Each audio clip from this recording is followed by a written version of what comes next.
So we got some interesting results from our experiment, and I want to review the different types of pens that we had.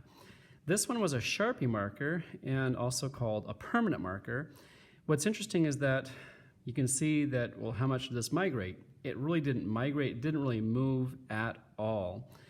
That's because it's a permanent marker. And if you get permanent marker in your clothing, it's not going to wash out because it's going to stick to the material. What's interesting is these are the whiteboard pens, the Expo pens. Wasn't expecting this.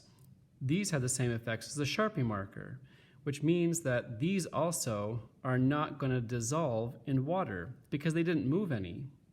So these are your Crayola markers. These are the ones that kids play with and are safe for kids to play with. Why is that? Well, because they dissolved in the water and they moved. That's why parents like to buy these for the kids, because they will actually wash away from clothing. So we can see that they moved at different speeds because there are different chemicals that make up those colors, but you can also see that each of the colors is formed up of a couple of other different colors. So this was the highlighter, which I also had. That appears to be formed up of possibly two colors. It's kind of hard to see. There's a color here and there's a color here. What's interesting with this is there's many different colors inside of this, this purple color here, and this is red, and this is a blue color. So what I want to do is we're going to take a look at these three particular colors. This was a purple, this was a red, and that was a blue. So down at the bottom, if you can write, the purple. The purple is actually composed up of, it looks like a red, some other, probably like a blue color, and then we have this pink color, and then there looks like that there's another purple color. It's not just one color, it's composed up of all of those colors. So we've got a red in that purple, we've got a blue coloration in the purple, looks like we have some type of pink coloration, and actually also it looks like there's a light purple coloration as well. When we take a look at the red, okay, the red is formed up of, it looks like a combination of red, and there's also a little bit of yellow in there.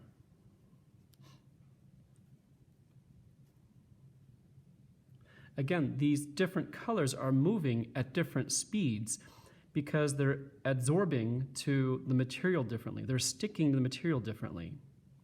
How about this blue? This blue, it looks like that there's some yellow coloration here. Looks like there's some light blue and also even some dark blue. So this blue may be composed up of yellow, dark blue, and light blue. The main emphasis of all of these is that these colors or these pigments, they're not a single pigment, but they're actually multiple pigments.